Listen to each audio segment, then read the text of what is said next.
बहू करना चाहती थी सरकारी नौकरी, परंतु सास, देख लिया दीपक, मैंने कहा था ना, तू बेकारी समय और पैसा बर्बाद कर रहा है। ये औरत कुछ नहीं कर सकती, सारा दिन सबकी बुराई भलाई करने में लगी रहती है। अगर ये पढ़ती होती तो आज पास हो जाती। तुझे तो हमारी बात गलत लगती है। आज जब अंजलि का रिजल्ट आया जिसमें वो पास ना हो सकी, तो उसके सास उमा जी ने उसे और दीपक को ताने देने शुरू कर दिए। अंजलि बचपन से ही सरकारी नौकरी करना चाहती थी, लेकिन पढ़ाई पूरी होने से पहले ही अच्छा रिश्ता आने पर उसकी शादी कर दी। पिता की भी मजबूरी थी, दूसरी बेटी भी शादी लायक हो रही है। शादी के बाद अंजलि की पढ़ाई की इच्छा देख दीपक ने उसे पढ़ाई पूरी करने के लिए प्रोत्साहित किया। उमा जी ने तो साफ साफ मना कर दिया कि मुझसे किसी तरह की कोई उम्मीद मत रखना। खैर, अंजलि पर तो पढ़ाई का जुनून सवार था। वो दिन भर काम करती और जब समय मिलता तो सारा ध्यान पढ़ाई पर लगा देती। सासू माँ भी पक्की थी, जानबूझकर अंजलि को एक काम खत्म होने से पहले दूसरा काम बता देती, जिससे वो पढ़ाई ना कर सके और मजबूरी में कुछ काम उन्हें ना करना पड़ जाए। दीपक के आने पे उमा जी ऐसे दिखाती जैसे वो अंजलि को कुछ काम करने ना देती हो। अब ग्रेजुएशन तो थोड़ा कम ज़्यादा करके पास हो गई, लेकिन अंजलि जानती थी कि सरकारी नौकरी की परीक्षा इस तरह पास नहीं हो पाएगी। दीपक उसे हिम्मत देता, तुम पूरा ध्यान पढ़ाई पर लगा दो, मैं हूं ना, मैं सब संभाल लूंगा।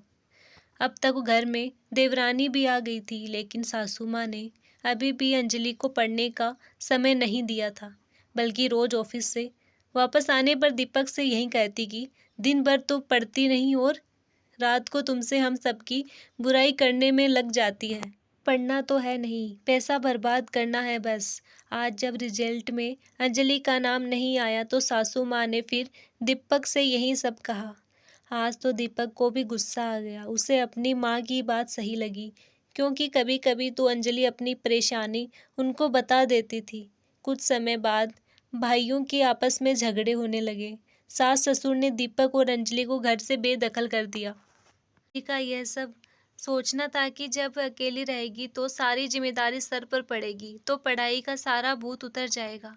इसीलिए उन्होंने उन दोनों को घर से निकाल दिया। उमा जी से अलग होने पे अंजलि ने अपने हिसाब से घर के काम मैनेज किए और पढ़ाई के लिए समय निकालने लगी। फिर से परीक्षा दी। जिस दिन रिजल्ट आने वाला था, दीपक घर से बाहर चला गया।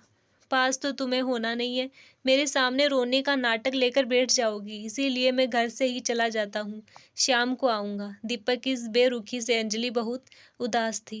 उसका भी मन ही नहीं कर रहा था कि रिजल्ट देखने का। फिर भी उसने थोड़ी देर बाद रिजल्ट खोल कर देखा। स्क्रीन पर अंजलि के नाम के साथ पास लिखा था। अंजलि की आंखों से खुशी के आंसू बहने लगे। उसकी बेटी मिनी उसे देखकर घबरा गई। मीनी ने अपने पापा को फ़ोन किया, पापा जल्दी घर आ जाओ, मम्मी रो रही है। दीपक बोला, बेटा तुम्हारी मम्मी पास नहीं हुई होगी तभी रो रही है, तुम घबराओ मत, मैं थोड़ी देर में आता हूँ। दीपक गुस्से में बोला। तभी अंजलि ने मिनी से फ़ोन लिया और बोली, मैं पास हो गई, आज मेरा सपना पूरा हो गया, कि मेहनत और मेरा विश्वास जीत गया। क्या सच? सुनकर दीपक की आंखों में भी खुशी के आंसू आ गए। मैं अभी घर आता हूँ। थोड़ी देर में दीपक घर आया, साथ में मिठाई का डिब्बा भी लाया।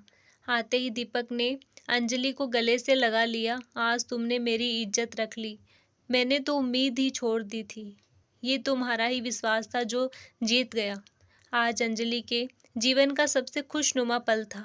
इस पल को वो जीना चाहती थी, दीपक के प्यार और विश्वास के साथ। दीपक ने अपनी माँ को फ़ोन किया, माँ आज अंजलि सरकारी अफसर बन गई है। एक समय बुराई भलाई करने में लगी रहने वाली अंजलि का विश्वास जीत गया। अब मुझे समझ आ गया कि कौन सच बोल रहा है और कौन झूठ। आपके ऊपर मैंने विश्वास करके अंजलि के साथ बहुत गलत किया। शायद उसके 2 साल खराब ना होते, लेकिन कोई बात नहीं, उसने वो कर दिखाया जो आप सबके लिए असंभव था। सालों पहले मैंने अंजलि पर जो विश्वास किया था, जिसे आपने डिगा दिया, वो आज जीत गया है। उमा जी के पास आज बोलने को कुछ नहीं था। वो शायद ये भूल गई थी, जिससे अपनी ज़िंदगी में कुछ करना होता है तो अपनी मेहनत के बल पर करके रहता है, फिर चाहे उसके रास्ते में कितने भी रोड़े अटकाए जाएं। कहानी अच्छी लगी हो तो लाइक शेयर करना और मेरे चैनल को सब्सक्राइब करना। धन्यवाद।